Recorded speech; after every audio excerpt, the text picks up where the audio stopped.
श्री सद्गुरु महाराज की जय। महर्षि महेश सुक्ति सरोवर, ईश्वर दर्शन और उसका फल। ससीम बुद्धि से असीम परमात्मा के कार्य का वर्णन किया जाए नहीं हो सकता। बुद्धि रबड़ का एक थैला है। रबड़ के थैले में हवा भरो, हवा विशेष भरने से थैली फट भी सकता है। उसी तरह बुद्धि को समझो। ईश्वर को सुगम रीति से जानने के लिए क्या करो? बाहर में आपकी इंद्रियां हैं, भीतर में मन है। मन से कुछ करते हैं, इसको बुद्धि से विचारते हैं।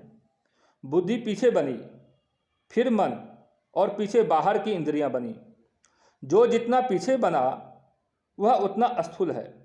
बुद्धि सूक्ष्म है, उससे स्थूल मन है, उससे और इंद्रियां स्थूल है।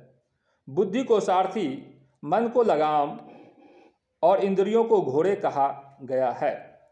सबसे सूक्ष्म परमात्मा है। स्थूल यंत्र से सूक्ष्म तत्व का ग्रहण नहीं हो सकता। हाथ में बांधने की घड़ी और दीवार में टांगने की घड़ी दोनों में एक ही तरह के यंत्र हैं, किंतु दोनों घड़ियों में एक ही औजार से काम नहीं होता। बड़ी घड़ी के लिए बड़े बड़े और छोटी घड़ी के लिए छोटे छोटे यंत्र काम में लाते हैं। परमात्मा अत्यंत सूक्ष्म है, इंद्रियां अत्यंत स्थूल है। ज्ञानियों ने कहा है कि ईश्वर को तुम अपने से पाओगे। जैसे हमारी आंख खराब हो जाए तो हम संसार की किसी चीज को नहीं देख सकते हैं। कोई चीज नहीं देखने के कारण संसार में कोई चीज नहीं है, यह बात नहीं। जिनको आंख है वे देखते हैं। जिसके द्वारा हम ईश्वर को पाएंगे वह है चेतनात्मा। परमात्मा को हाथ से कोई पकड़ नहीं सकता। भीतर में मन बुद्धि है, ये भी बाहर के पदार्थ पर आश्रित हैं। मन बुद्धि भी ईश्वर को नहीं जान सकते। इनके परे चेतन आत्मा है, इसी से ईश्वर को जाना जाता है। इसी के कारण इंद्रियों को ज्ञान है। उसका निजी काम ऐसा है कि मन बुद्धि आदि को छोड़कर जो होता है, तब जो मिलता है वह है ईश्वर। बुद्धि से परे तत्व को पाने के लिए बाहर बाहर जाना है। पृथ्वी पर या जल पर अथवा आसमान में वायुयान पर उड़ना है। बाहर में किसी तरह उड़ो, जैसे कि पहले अष्ट सिद्धि प्राप्त योगी लोग अपने स्थूल शरीर से आकाश में उड़ते थे, उस तरह उड़ो। अथवा किसी भी तरह वायुयान से उड़ने पर मन बुद्धि के परे नहीं जा सकते। घर माहे घर निर्मल राखे, पंचो धोए काया कपड़ा। दादू दयाल जी। 4 जड़ के और एक चेतन का, इन 5 आवरणों को उतारो। 5वां आवरण तो चेतन चोला है।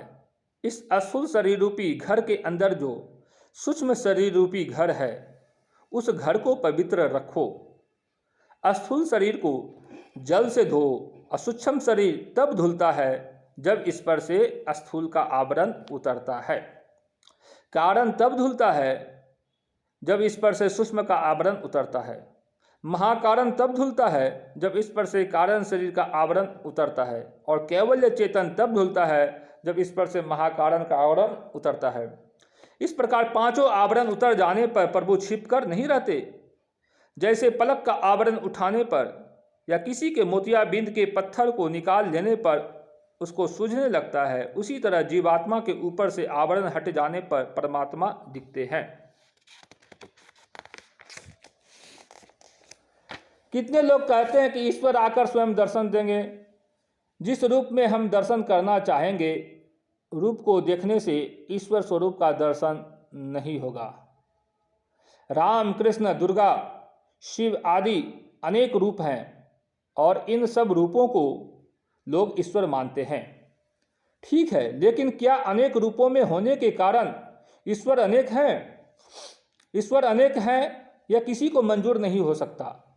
ऐसा कह सकते हैं कि सब रूपों में एक ही ईश्वर है। उस एक ईश्वर को जानने के लिए क्या उपाय है? अपने को पवित्र करो। संत दादू दयाल जी ने कहा है, घर माहे घर निर्मल राखे, पंचो धोए काया कपड़ा। और संत कबीर साहब ने कहा है, घूंघट का पट खोल रहे तो को पीऊ मिलेंगे। जब ऐसा हो तब ईश्वर का दर्शन होगा। पहले अव्यक्त भाव में नहीं रह सकोगे तो व्यक्त रूप में ईश्वर का भाव चाहिए, गुरु रूप में या अवतारी रूप में। कबीर साहब और नानक साहब ने गुरु रूप को ईश्वर रूप मानने कहा है।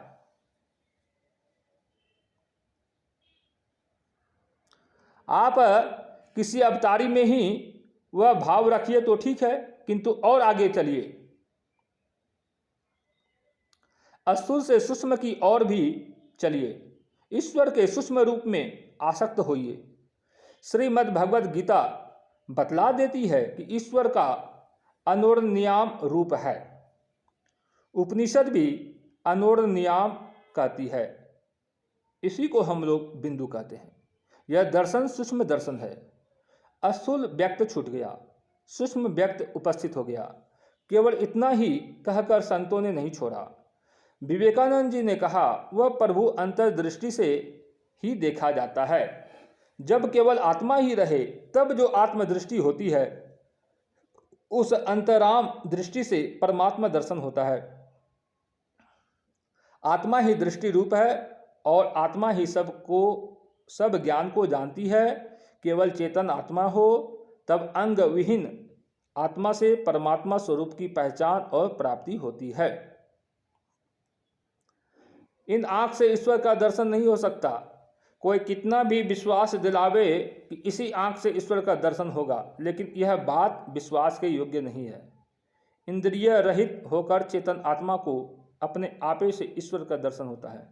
ईश्वर दर्शन के लिए यह भजन है, जिससे कि वह सब शरीरों से ऊपर उठ जाती है। ईश्वर की सहायता भी इसके लिए मिलती है। वह ईश्वर दर्शन का कृत्य हो जाती है, परमानंद को प्राप्त करती है, नित्यानंद को प्राप्त करती है। वह उस सुख को पाती है जो सुख परमात्मा को है। संतों ने यह भी बता दिया है कि संसार में 5 विषय व 5 तन्मात्राएं हैं। इनसे ऊंचे में इंद्रियां हैं। इंद्रियों से इनका ज्ञान होता है। इंद्रियों से मन से बुद्धि, बुद्धि से ऊपर मूल प्रकृति, उससे ऊपर अव्यक्त है। अव्यक्त जो इंद्रिय ज्ञान में नहीं आवे। मूल प्रकृति या जड़ प्रकृति अव्यक्त है। अव्यक्त जो इंद्रिय ज्ञान में नहीं आती है। इससे परे अव्यक्त चेतन प्रकृति है। इससे परे ईश्वर का स्वरूप है। संतों ने इसी स्वरूप को पकड़ने का यत्न बताया है। जो इसका यत्न जानकर अभ्यास करेगा वह अंत में परमात्मा को पाकर कभी दुख में नहीं पड़ेगा। 2 प्रकार के भक्त होते हैं। एक वह कि जैसा रंग रूप में हम भगवान को चाहते हैं वैसे रंग रूप में आकर वे मुझे दर्शन दे। दूसरा यह चाहता है कि मैं अपनी ओर से क्या कहूँ आने के लिए, वे तो सर्वव्यापी हैं ही हैं, इसलिए हे प्रभु मुझे ऐसा बना दीजिए कि मैं आपके सर्वव्यापक स्वरूप को देख सकूं। संत लोग, गुरु लोग कहते हैं कि तुम ऐसा प्रयास करो कि तुम स्वयं वहां जा पहुंचो जहां ईश्वर की पहचान हो। फिर यह ज्ञान उदय होता है कि जाऊं कहाँ, वह तो सर्वत्र है। तब अड़चन क्या है कि यहाँ पहचान नहीं होती। गुरु कहते हैं तुम इंद्रिय ज्ञान में बराबर रहा करते हो, कभी जागृत में, कभी स्वप्न में, कभी सुषुप्ति में रहते हो। इन तीनों अवस्थाओं में तथा इंद्रिय ज्ञान में रहकर ईश्वर दर्शन नहीं होता है। इस बात को याद रखो। जो इस बात को याद नहीं रखता वह वहाँ ईश्वर के लिए दौड़ता है जहाँ ईश्वर की प्रत्यक्षता नहीं है। अर्जुन अपने पुत्र के निधन पर शोकित था। श्री कृष्ण भगवान उसको चंद्रलोक ले गए और उसके बेटे को दिखलाया। वहाँ बेटा बेटा कहकर अर्जुन ने उसको पुकारा। वह बड़ा फटकारा और कहा, यहाँ कौन तुम्हारा बेटा है? एक समय था जब मैं तुम्हारा बेटा था, अब वह समय चला गया, तुम जाओ।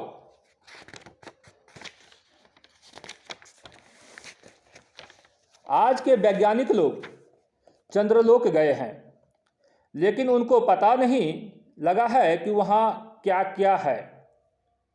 उनको हारमोनियम जैसी आवाज़ सुनाई दी थी। कहीं भी जाओ, जहाँ तक 5 तत्व है, स्थूल या सूक्ष्म है, जहाँ तक इंद्रिय ज्ञान में जाओ माया का ज्ञान है, कहीं भी ईश्वर दर्शन नहीं होगा। यह सुनकर लोग समझेंगे कि धामों का खंडन हो गया और हम लोग धाम दर्शन के लिए जाते हैं। मैं सत्य कहता हूँ, चाहे खंडन हो व मंडन हो, कितने धामों से घूमकर आए, उन्होंने कहा कि प्रत्यक्ष दर्शन नहीं हुआ।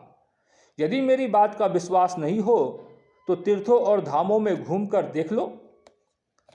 बाहर भ्रमण करते करते लोगों को क्या क्या हुआ सो पुराण पढ़कर देख लो। बाहर में जो दर्शन होगा वह माया का दर्शन होगा। माया के दर्शन में दुख अवश्य उठाओगे।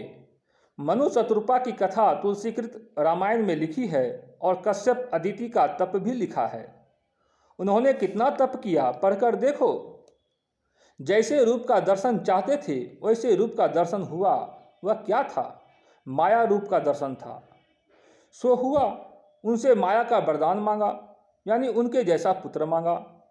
कश्यप जी ब्राह्मण थे और क्षत्रिय हुए। ब्राह्मण का क्षत्रिय होना उनकी उन्नति नहीं कही जा सकती। दशरथ को कष्ट नहीं हुआ, दुख नहीं हुआ, ऐसा रामायण नहीं बताता। उनको पुत्र नहीं था तो उसके लिए वे दुखी थे। तप के कारण शरीर में बहुत बल था किंतु मनोविकार नहीं छूटा था, इसलिए माया संबंधी दुख उनको नहीं छूटा। गोस्वामी तुलसीदास जी साफ साफ कहते हैं, छिपाते नहीं हैं। वे कहते हैं दशरथ कितने बलवान थे कि सुरपति बसई बाहुबल जाके, नरपति सकल रहे रुखता के। ऐसे वे प्रभावशाली थे। फिर सो सुनीतिय ऋष गयो सुखाई, देखहु काम प्रताप बराई। तुलसीदास जी की कलम से ऐसा लिखा गया, आश्चर्य की बात है, लेकिन क्या किया जाए। उन्होंने सत्य सत्य लिखा जैसा लिखना था।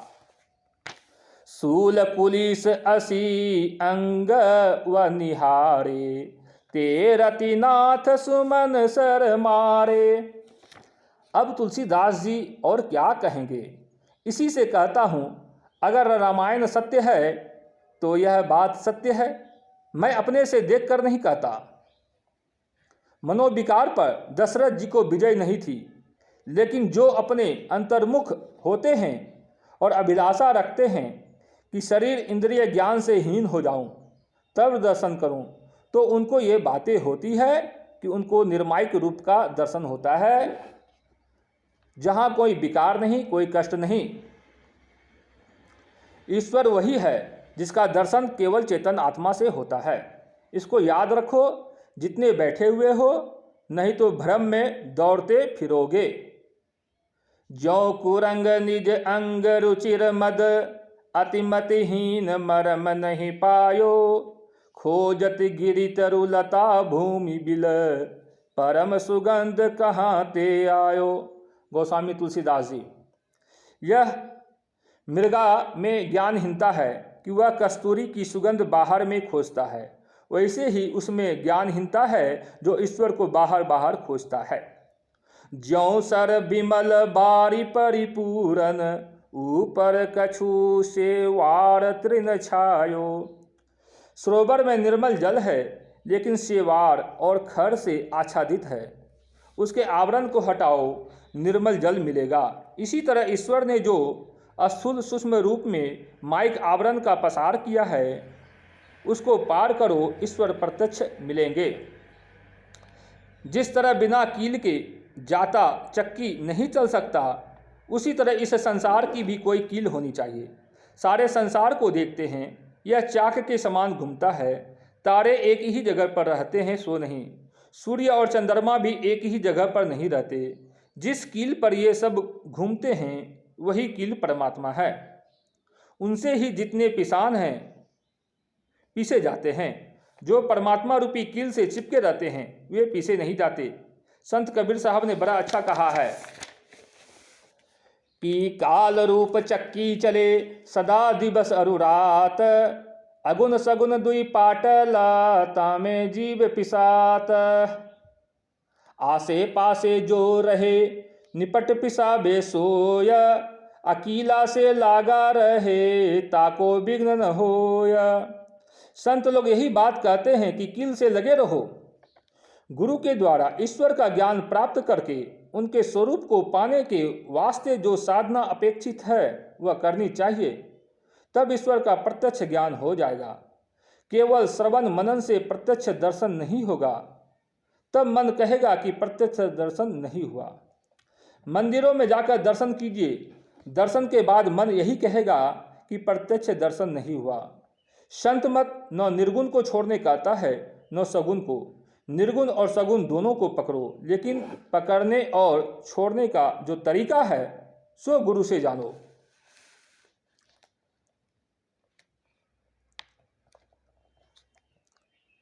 अघाहिंद्र गिरवन उपत्वा काम ईमहे संसृग्महे उदेव गमंत उदभि सांबित। हे आत्मन प्रभु, हे वाणियों से प्राप्त होने हारे, जिस प्रकार जल अन्य जलों में मिल जाते हैं, उसी प्रकार हम अपनी कामनाओं द्वारा तेरे पास आते हैं और तेरे साथ मिल जाते हैं।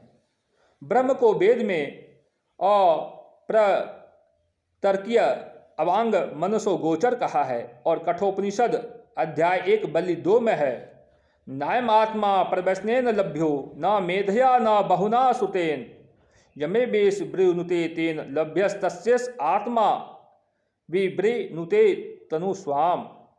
यह आत्मा वेदाध्ययन द्वारा प्राप्त होने योग्य नहीं है, नो धारणा शक्ति अथवा अधिक श्रवण से ही प्राप्त हो सकता है। यह साधक जिस आत्मा का वर्णन करता है उस आत्मा से ही यह प्राप्त किया जा सकता है। उसके प्रति यह आत्मा अपने स्वरूप को अभिव्यक्त कर देता है। इसलिए जिस वाणी से आत्मा प्रभु प्राप्त होने वाले हैं वह अवश्य ही ध्वन्यात्मक अनाहत नाद होना चाहिए, और जिस तरह जल अन्य जल से मिल जाता है उसी तरह जीव ब्रह्म में मिल जाता है। संत लोग भी ऐसा ही कहते हैं कि जौ जल में जल पैठन निकसे यों ढूरी मिला जुलाहा। कबीर साहब, जल तरंग ज्यों जल ही समाइया त्यों ज्योति संग ज्योति मिलाइया। गुरु नानक देव जी महाराज। रामकृष्ण परमहंस जी महाराज कहते हैं कि जब भीष्म पितामह देह त्याग के समय सरसैया पर पड़े हुए थे, तब एक दिन उनके नेत्रों से आंसू निकलते देख अर्जुन ने भगवान श्री कृष्ण से कहा, हे सखे, बड़े आश्चर्य की बात है कि पितामह जो सत्यवादी, जितेंद्रिय, ज्ञानी और अष्टवसुओं में से एक हैं, शरीर त्यागते समय माया ममता से रो रहे हैं। भगवान श्री कृष्ण ने जब यह बात भीष्म पितामह से कही तो उन्होंने कहा, भगवान, आप तो अच्छी तरह जानते हैं कि मैं ममता के कारण नहीं रो रहा हूँ। मेरे रोने का कारण यह है कि भगवान की लीला मैं आज तक कुछ भी न समझ सका। जिनका नाम मात्र जपने से मनुष्य अनेकानेक विपदाओं से तर जाता है, वे ही भगवान श्री मधुसूदन पांडवों के सारथी और सखा रूप विद्यमान है। पर फिर भी पांडवों की विपदाओं का अंत नहीं होता। श्री सद्गुरु महाराज की जय।